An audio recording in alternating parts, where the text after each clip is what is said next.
नमस्कार, स्वराज एक्सप्रेस में आप सभी का स्वागत है। बात छत्तीसगढ़ की में मैं हूं आपके साथ कविता पांडे और आज का हमारा मुद्दा है कांग्रेस न्याय यात्रा कितना कारगर। जी हां, कांग्रेस के पूर्व प्रमुख सांसद राहुल गांधी भारत जोड़ो यात्रा के बाद अब भारत न्याय यात्रा शुरू करने जा रहे हैं। इस यात्रा को अंतिम रूप देने के लिए 4 जनवरी को दिल्ली में बैठक होगी। इस बार यह यात्रा छत्तीसगढ़ से भी होकर गुजरेगी। कांग्रेस नेताओं को उम्मीद है कि इस न्याय यात्रा से जनता कांग्रेस के साथ जुड़ेंगी। वहीं भाजपा इससे महज कांग्रेस की राजनीतिक यात्रा बता रही है। कांग्रेस की भारत न्याय यात्रा पर देखिए खास रिपोर्ट और इसके बाद खास मेहमानों के साथ इस मुद्दे पर चर्चा करेंगे।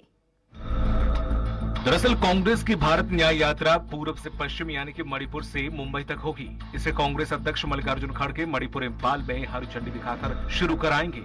14 जनवरी से शुरू होने वाली यह यात्रा 20 मार्च तक चलेगी, यानी 2024 के लोकसभा चुनाव से थोड़े दिनों पहले तक। राहुल गांधी की भारत जोड़ो यात्रा ठीक 1 साल पहले खत्म हुई थी। इसके तहत उन्होंने कन्याकुमारी से लेकर कश्मीर तक यात्रा की थी।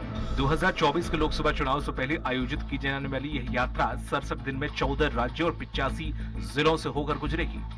भारत न्याय यात्रा के दौरान लगभग 6200 किलोमीटर की दूरी तय की जाएगी। यात्रा ज्यादातर बस से होगी, लेकिन कहीं कहीं पदयात्रा भी होगी। यात्रा मणिपुर से शुरू होकर नागालैंड, असम, मेघालय, पश्चिम बंगाल, बिहार, झारखंड, उड़ीसा, छत्तीसगढ़, उत्तर प्रदेश, मध्य प्रदेश, राजस्थान, गुजरात से गुजरते महाराष्ट्र में मुंबई पर जाकर समाप्त होगी।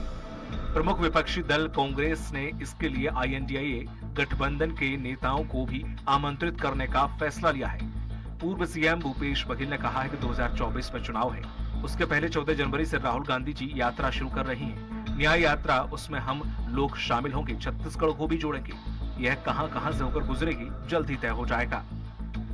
2024 का जो चुनाव है वो भी नजदीक है। उसके पहले 14 जनवरी से राहुल जी यात्रा शुरू कर रहे हैं, न्याय यात्रा शुरू कर रहे हैं, उसमें हम लोग शामिल होंगे। छत्तीसगढ़ से भी होकर गुजरेंगे। भारतीय जनता पार्टी के प्रदेश अध्यक्ष किरण सिंह देव का कहना है कि उनकी यात्रा का उद्देश्य विकास का विषय पर नहीं है, ये सिर्फ राजनीतिक यात्रा है। पहले भी उनकी यात्रा का क्या हश्र हुआ, सबने देखा। इसके पहले भी बहुत सारी यात्राएं निकाल चुके हैं और उसका हश्र भी पूरा देश देख चुका है। कांग्रेस प्रदेश प्रवक्ता सुरेंद्र वर्मा का कहना है कि लोकतंत्र में पदयात्रा और जन सरोकार के विषय सबसे महत्वपूर्ण होते हैं। मौजूदा दौर में भारतीय जनता पार्टी के भीतर लोकतंत्र को पूरी तरह से खत्म किया जा चुका है। भाजपा संगठन और केंद्र की सरकार में केवल मोदी और शाह का ही अधिनायकवाद स्थापित है। जिस तरह से राहुल गांधी ने भारत जोड़ो यात्रा के दौरान आम जनता से वो जुड़े हुए मुद्दे, बढ़ती महंगाई, बेरोजगारी और असमानता को लेकर जनता की आवाज बने, इसी कड़ी में अब भारत न्याय यात्रा मणिपुर से महाराष्ट्र तक निकाली जा रही है। मोदी सरकार और भारतीय जनता पार्टी की नाकामी के चलते जो मणिपुर में स्थिति है, मणिपुर में हालात है, वहां से भारत न्याय यात्रा शुरू होगी, जो सामाजिक न्याय को लेकर आम जनता की समृद्धि और आम जनता की बेहतरी के लिए वो न्याय यात्रा मणिपुर से शुरू होगी। 6200 किलोमीटर लगभग की यात्रा महाराष्ट्र में जाकर खत्म होगी। उस महाराष्ट्र में जहां भारतीय जनता पार्टी ने लोकतंत्र को कलंकित किया, लोकतंत्र का गला घोटा। बहरहाल राहुल गांधी के भारत जोड़ो यात्रा का लाभ कांग्रेस को दक्षिण भारत में मिला है। कर्नाटक और तेलंगाना में भी सरकार बनाने में सफल हुए, जिसमें भारत जोड़ो यात्रा का बड़ा योगदान बताया जा रहा है। अब देखना ये दिलचस्प होगा कि राहुल गांधी के भारत न्याय यात्रा का कितना लाभ आगामी लोकसभा चुनाव में कांग्रेस को मिलता है। स्वराज एक्सप्रेस के लिए रायपुर से दिलीप साहू की रिपोर्ट।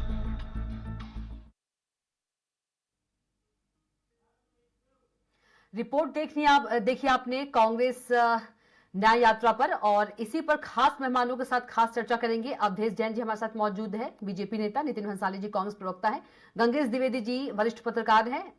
आप तीनों का चर्चा में बहुत स्वागत है। सबसे पहले कांग्रेस प्रवक्ता नितिन भंसाली जी के पास चलेंगे। नितिन जी, भारत न्याय यात्रा का उद्देश्य क्या है? क्योंकि बीजेपी कह रही है कि उनकी यात्रा का उद्देश्य विकास के विषय पर नहीं है, बल्कि ये जो यात्रा है राजनीतिक यात्रा है। देखिए कविता जी, कांग्रेस के कल्चर में है ये यात्रा। आप आजादी से पहले बापूजी की, महात्मा गांधी जी की दांडी यात्रा का भी को भी देख सकते हैं। साथ ही समय समय पर आपने हमेशा देखा होगा विभिन्न प्रदेशों में, चाहे छत्तीसगढ़ हो, मध्य प्रदेश हो, दिग्विजय सिंह जी की यात्रा हो, नर्मदा यात्रा हो, मुझे याद आती है दिग्विजय सिंह जी की, राहुल जी की जो भारत जोड़ो यात्रा जो का फर्स्ट फेज तो जो था अभी वो, और इसके अलावा छत्तीसगढ़, मध्य प्रदेश पर सभी प्रदेशों में कांग्रेस पद यात्रा करती आ रही है। और ये मैंने जैसा कि बताया कि ये कांग्रेस के कल्चर से जुड़ा है। ये न्याय यात्रा जो है ये मूल रूप से जो आज देश में संविधान को बदलने की और संविधान को कुचलने की जो कोशिश हो रही है केंद्र की मोदी सरकार द्वारा, उस संविधान को बचाने के लिए, लोगों के न्याय के लिए और आम जनता से 1 to 1 होने के लिए, उनकी समस्याओं को समझने के लिए, देश को जानने के लिए यात्रा है। ये यात्रा उस जगह से शुरू हो रही है, मणिपुर से, जो कि आज कई महीनों से चल रहा है और इसका कोई उपाय नहीं हो पा रहा है। मणिपुर से शुरू होने वाली ये यात्रा 6200 किलोमीटर तक चलेगी और जो महाराष्ट्र के मुंबई में समाप्त होगी। इसमें निश्चित तौर पर ज्यादा से ज्यादा एरिया को कवर किया जाएगा। इस विषय में एक मीटिंग भी इस यात्रा के जरिए कांग्रेस क्या संदेश देना चाहती है, नितिन भंसाली जी? मैंने यही तो कहा, अभी जो संदेश देना चाहती वही तो कहा कि भारत के संविधान को बचाने के लिए, एकता के लिए, अखंडता के लिए, भाईचारे के लिए, लोगों की समस्याओं को समझने के लिए, जानने के लिए ये यात्रा निकाली जा रही है।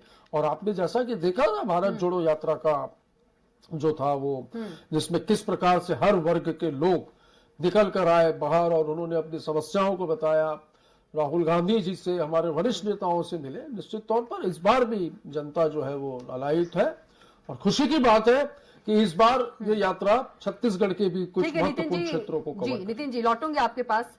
हमारे साथ अवधेश जैन जी भी है, बीजेपी नेता। अभय जैन जी, माफ कीजिएगा, अवधेश जैन जी। अवधेश जैन जी, भारत की जो संविधान को बचाने के लिए यह यात्रा जो है वो निकाली जा रही है, किस तरह से दिखते हैं? जी कविता जी, संविधान का जो शब्द है, ये शब्द कांग्रेस के सिमुख से अच्छा नहीं लगता, कांग्रेस प्रवक्ताओं के सिमुख से जी। इनका इतिहास संविधान की हत्या करके देश में आपातकाल लगाने का रहा है। और वो संविधान की रक्षा की बात करते हैं, देश की अखंडता और एकता की बात करते हैं। पाकिस्तान विभाजित करके देश को विभाजित किया, भारत भूमि चीन को दे दिया और उस भूमि को अनुपयोगी बताया इनके देश के पूर्व प्रधानमंत्री ने। और ये देश की एकता और अखंडता की बात करते हैं।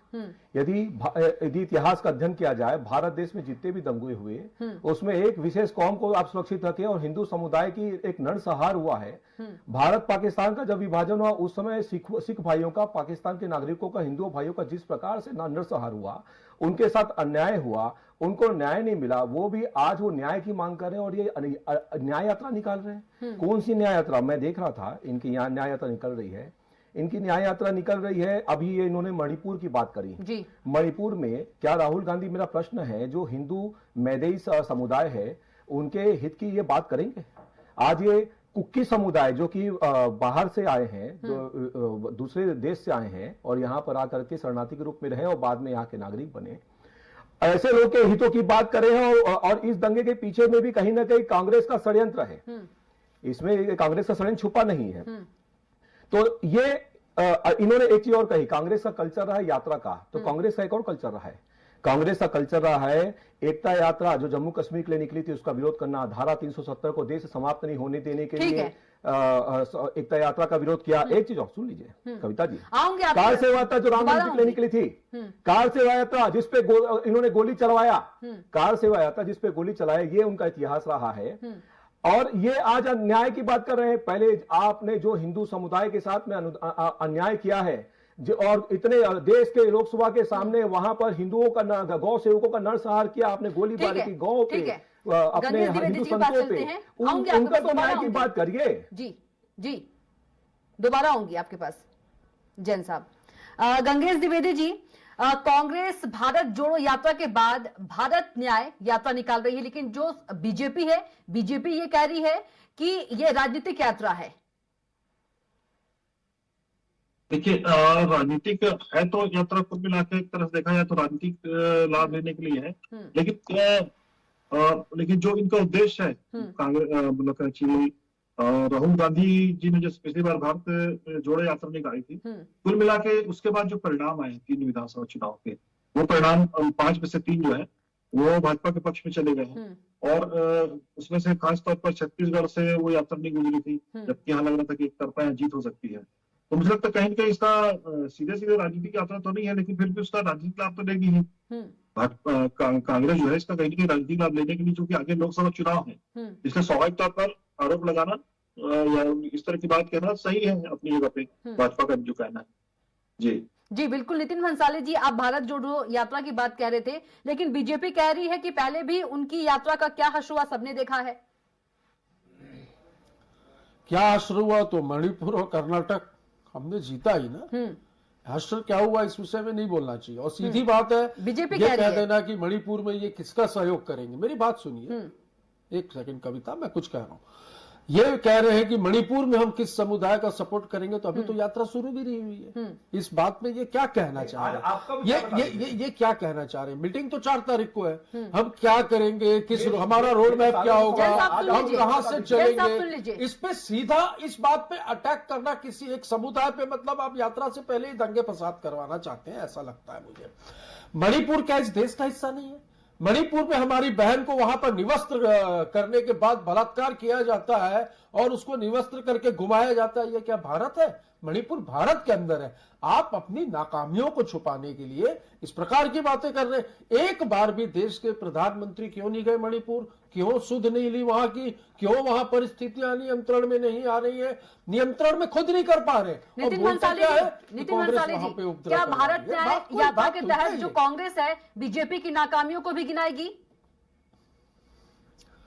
देखिए, हम संविधान बचाने के लिए राहुल जी ये पदयात्रा कर रहे हैं, कांग्रेस के सारे लीडर्स इसमें शामिल होंगे। कांग्रेस को क्यों लगता है कि संविधान खतरे में है? पार्टी की जो नाकामियां है, जो दंश जनता झेल रही है, निश्चित तौर पर जनता इस यात्रा से जुड़ेगी।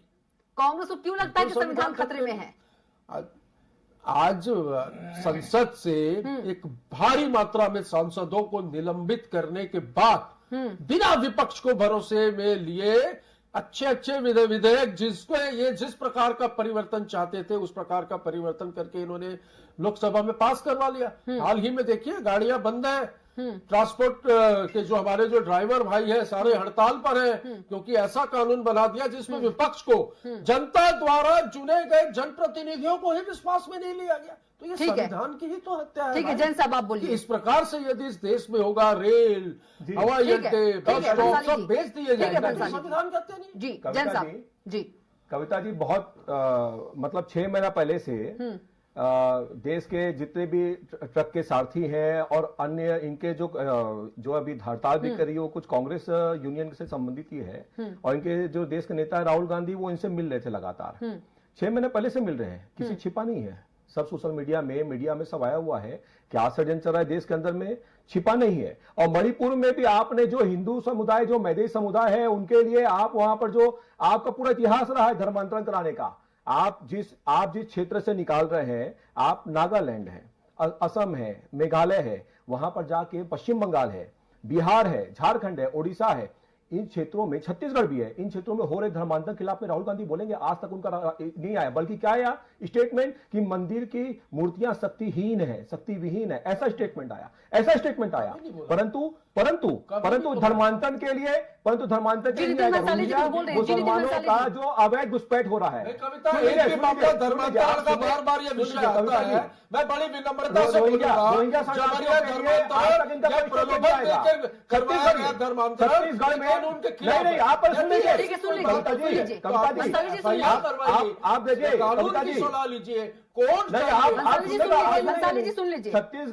छत्तीसगढ़ में हमारे जो विधायक ऐश्वर्य साहू जी का बेटा, उसका स्वर्गीय भुवनेश्वर साहू की हत्या किसने की? रोहिंग्या मुसलमान ने की। आप उस पर क्या कार्रवाई किए? क्या उनको आपने मुचलका में छोड़ दिया? उन पे आप कार्रवाई नहीं कर रहे थे? छत्तीसगढ़ में जो धर्मांतर पास चला उस पर कोई आपका स्टेटमेंट आया? अरे प्रदेश में नहीं आया, देश में नहीं आया। और सुनिए, आप पश्चिम नहीं, आप सुनिए तो आप सुन लीजिए, आप यात्रा से नहीं सुन लीजिए, पश्चिम बंगाल आप जा रहे हैं, बढ़ती महंगाई, बेरोजगारी, बंसाली जी अपने टाइम पे बोलिएगा। बोलिए जैन साहब।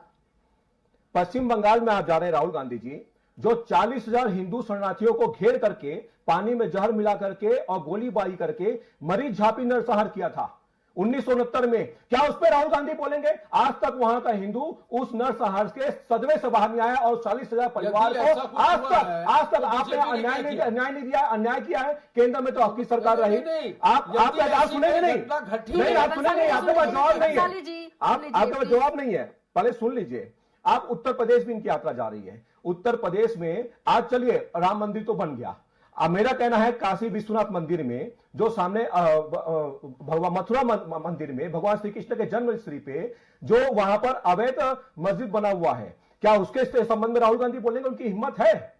नहीं बोलेंगे। मैं मध्य प्रदेश में हम तो बोल ही रहे हैं, हम तो बोल ही रहे ना, बिल्कुल बोल रहे हैं, बिल्कुल खुला बोल रहे हैं।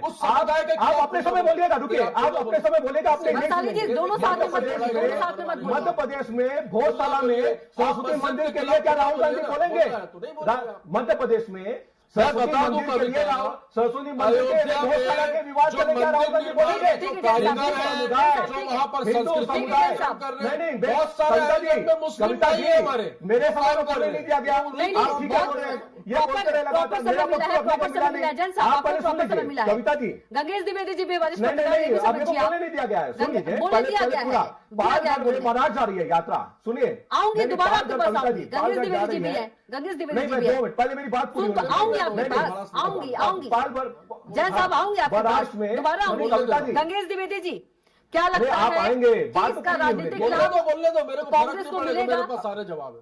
कांग्रेस को मिलेगा इसका राजनीतिक लाभ?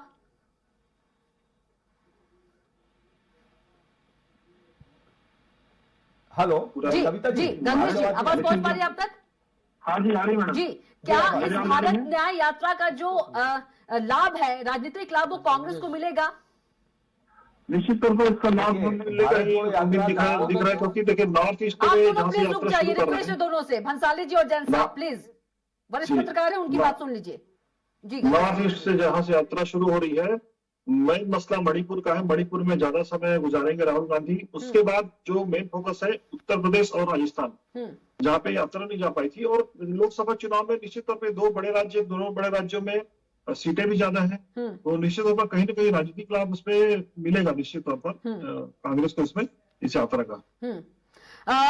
यदि बात करें नितिन भंसाली जी, किन किन मुद्दों को लेकर कांग्रेस भारत न्याय यात्रा निकालेगी? मुद्दे कौन कौन से रहेंगे, बहुत शॉर्ट में बताइएगा प्लीज। जन सरोकार, इस देश के संविधान को बताइए, विकास का मुद्दा आप बताइए। जैन साहब आपसे नहीं पूछा, जैन साहब आऊंगे आपके पास। अयोध्या पहुंच गए, इस देश को चाहिए रोजी कपड़े और मकान, एक तो बताइए, ये चाहिए भाई, देश को चाहिए, देश के बेरोजगार को चाहिए रोजगार। इस देश में जैन साहब मैं सवाल कर रही हूँ ना, जैन साहब 100 दिन में अवधेश जैन जी मैं सवाल कर रही हूँ, अवधेश जैन जी रुक जाइए आप, जैन साहब रुक जाइए आप। नितिन भंसाली जी, मेरा सवाल ये है कि कांग्रेस किन मुद्दों को लेकर भारत न्याय यात्रा निकालेगी? जैन साहब रुक जाइए प्लीज, जैन साहब रुक जाइए, जैन साहब रुक जाइए। विकास पे बात करेंगे कविता जी, फिर से सारे मुद्दों को छोड़ के विकास पे बात। आपको क्या लगता है कि विकास नहीं हुआ है? विकास कहाँ पर विकास नहीं हुआ? ये मुझे बताइए, नहीं ये मुझे बताएं, इन 9 सालों में इन्होंने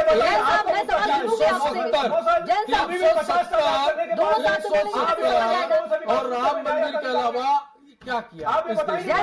सवाल करूंगा, IIM बना, कौन सा एम्स बना, कौन सा NIT बना, सारे। अच्छा नितिन भंसाली जी, जैन साहब आप रुक जाइए प्लीज, जैन साहब रुक जाइए। नितिन भंसाली जी, आपने अभी राम मंदिर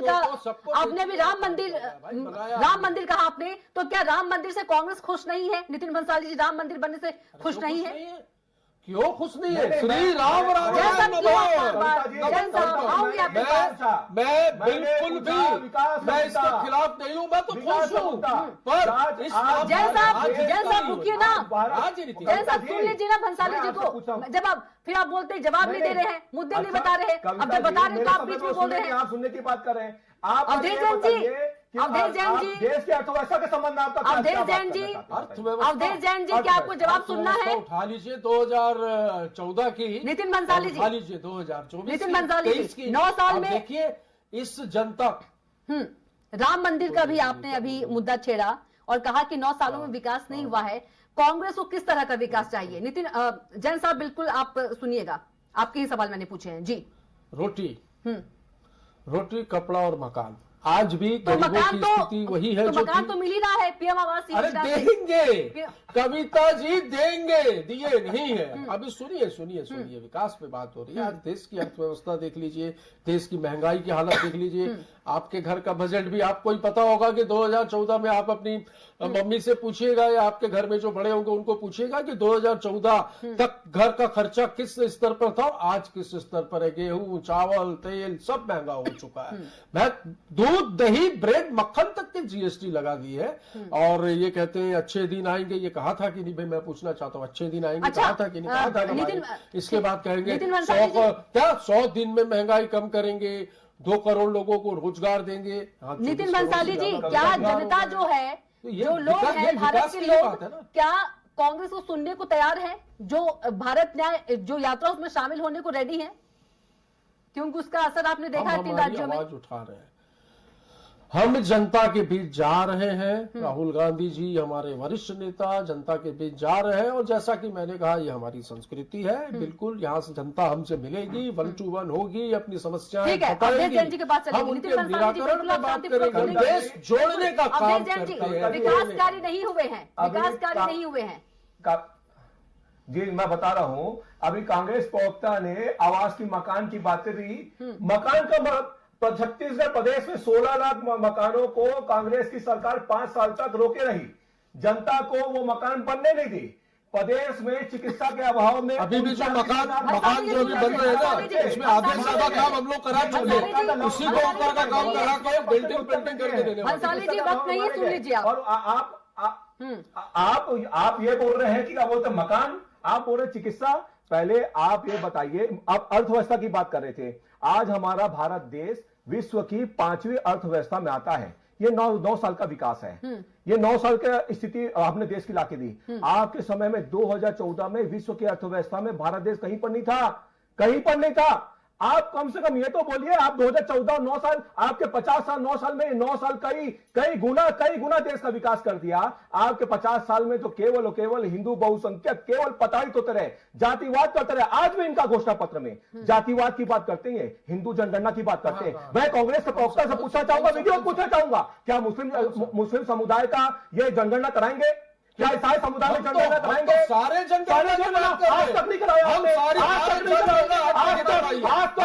आज तक मुसलमानों में ईसाई क्यों नहीं कराया? जनगणना जाति का जनगणना क्यों नहीं कराया? आप क्यों नहीं कराया? नहीं, केवल हिंदुओं को क्यों? आप ईसाइयों मुसलमान का जाति का जनगणना क्यों नहीं कराया? सरकार है, नहीं करवाइए,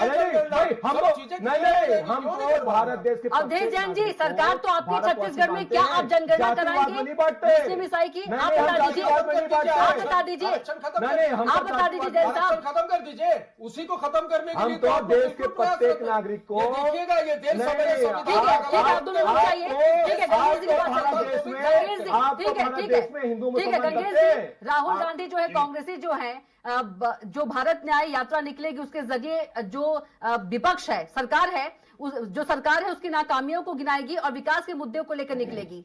किस तरह से देखते हैं इसे? देखिए, निश्चित तौर पर अगर वो फील्ड में उतर रहे हैं तो 3,500 किलोमीटर की यात्रा, उन्हें 3,500 किलोमीटर की यात्रा पिछली बार उन्होंने की थी। तो उसका निश्चित तौर पर कर्नाटक के रूप में उनको बड़ा अवार्ड मिला था। कर्नाटक में जो भ्रष्टाचार का मुद्दा उठाया गया था, उससे वहां की सरकार बनी थी। लेकिन उसके बाद छत्तीसगढ़ में भी देखिए स्थिति ये थी कि यहाँ पर सबको ये लग रहा था आखिरी वक्त तक कि कांग्रेस वापस आएगी। लेकिन जिस तरह से यहाँ पे भ्रष्टाचार के मसले उठे, मुझे ऐसा लगता है कि जो भ्रष्टाचार का मसला कांग्रेस को वहां फायदा दिया, उसी भ्रष्टाचार के मुद्दे पे भाजपा या कहीं ना कहीं लीड कर गई और बहुत अच्छी लीड कर गई। और दूसरा, उनके आपस की गुटबाजी भी एक बड़ा कारण थी कि लगातार जैसे बाद में आरोप लगे 22 विधायकों ने जो जिनकी टिकट कटी, वो लोग लगातार आरोप लगा रहे हैं। और ये बात वहां पे उठी भी कि कोई सर्वे नहीं होता, बगैर सर्वे का टिकट बढ़ गई, इस तरह की बातें भी आई मीडिया में। तो ये इस तरह से जो आपस में गुटबाजी भी एक कारण है। तो लेकिन राहुल गांधी की जो यात्रा है उस पर आ रहा हूं मैं।